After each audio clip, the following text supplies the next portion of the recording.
All right, Steelers Nation, here we are at it again with our Week 10 recap of the game that we just watched on Sunday when we traveled to Washington, D.C. to take on the Commanders. First off, I want to start off this video by apologizing to both Mike Tomlin and Omar Khan. At the beginning of the year, I didn't want Russell Wilson.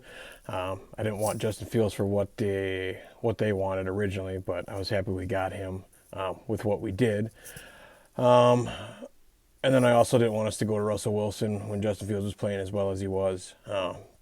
But obviously that's why I'm sitting here talking to you guys, and they're the ones out making the big bucks and making the big decisions. Anyways, as far as break this down, I'm going to go offensively, defensively, special teams, and then just my overall thoughts at the end again, like I normally do. Offensively, Russell Wilson, 50% passing, not great, but I mean, other than that, there's nothing really you can say about that. Wasn't one of his best games passing, obviously. 3 touchdowns was huge. He did have the 1 interception, but it was just kind of a go ball to George at the end. Well, not at the end, but it was a 4th and long, or 3rd and long, so basically it was just kind of a punt down there. So statistically, he looked well. The 3 sacks, we got to kind of tighten that up. Offensive line played really well for the first time in a while. I think we got 2 cornerstones right in the middle there. Frazier looked amazing. McCormick's looked amazing all season in place of James Daniels. Broderick Jones had probably his best game as a pro at right tackle. And it was impressive work by the offensive line. As far as rushing goes, Jaylen Warren and Najee Harris, read this was only the second time that they've been teammates that they both have had plus 14 rushes.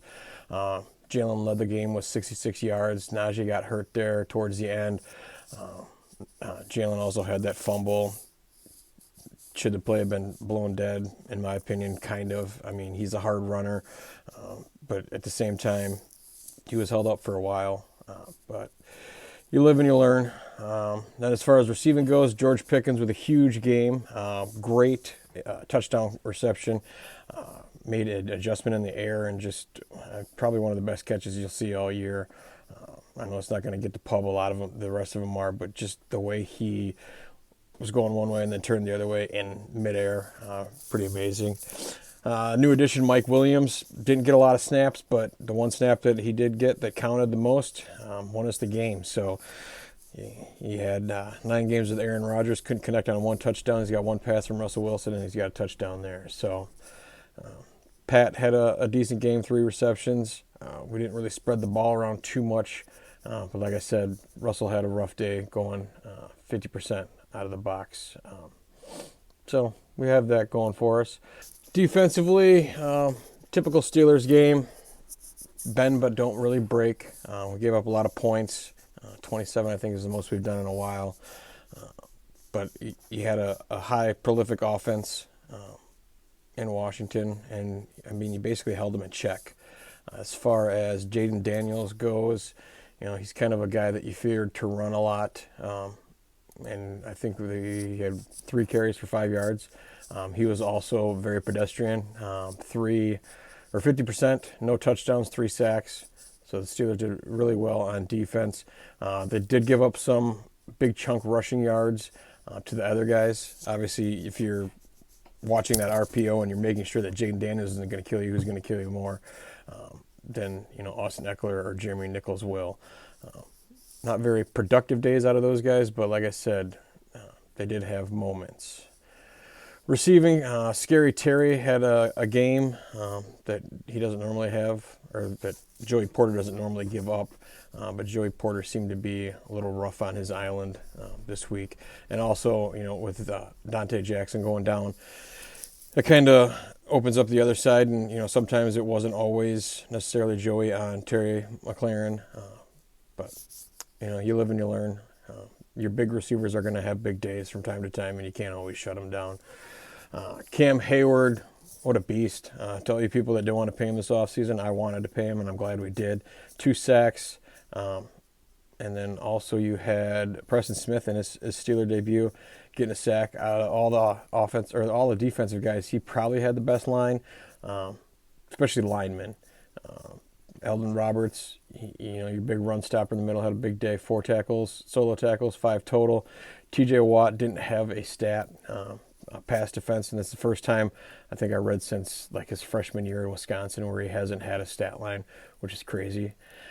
And then, defense, like I said, bend but don't break. They came up big when they needed to.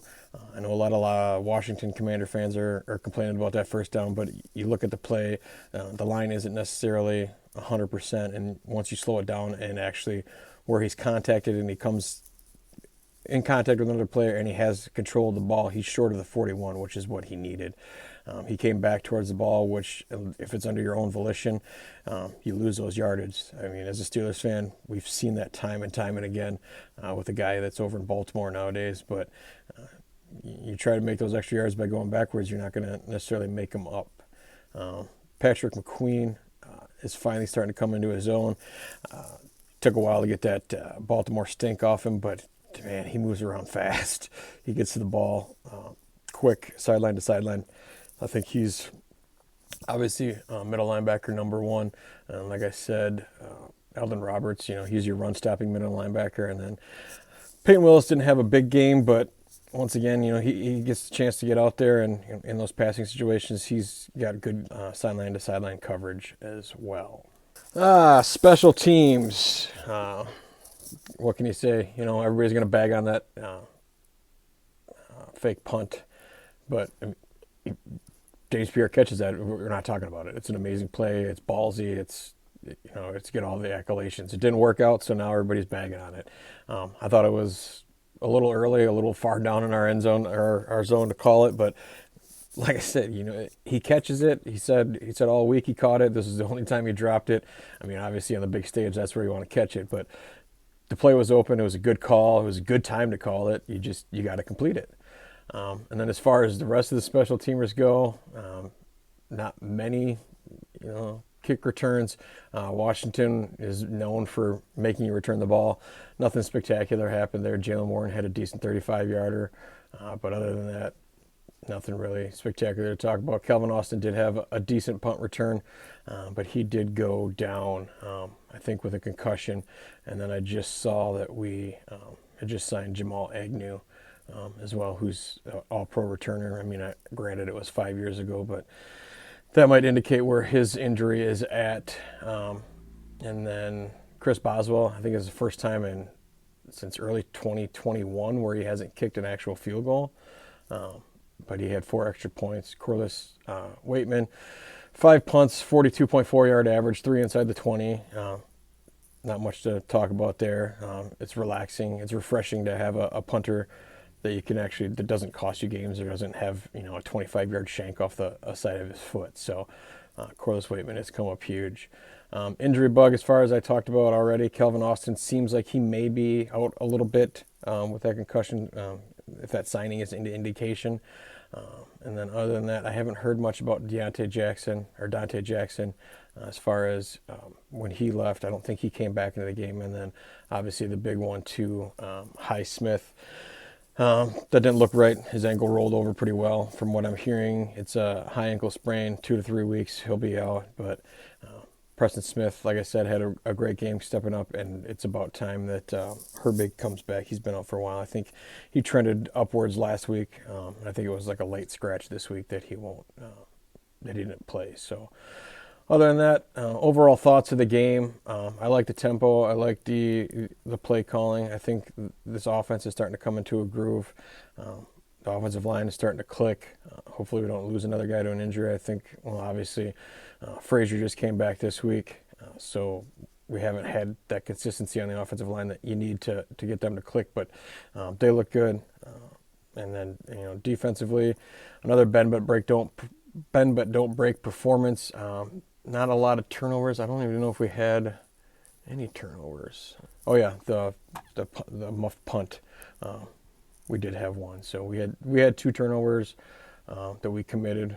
Obviously the Jaylen Warren fumble and then the Russell Wilson pick, and then so we lost a turnover battle, which isn't bad. I think that's the second or third game we've won this year where we lost a turnover battle, which is pretty amazing. So To be able to do that with an offense that's finally clicking the way it should be clicking, you can't complain about that. So happy overall. We got a big game next week against the Ratbirds, or this week coming up in Pittsburgh at Acrisure. Real measuring stick game. We win that. We get sole position of the division. Obviously, we have it right now, but the loss difference is the big thing there. So eventually, we'll see what the season comes down to.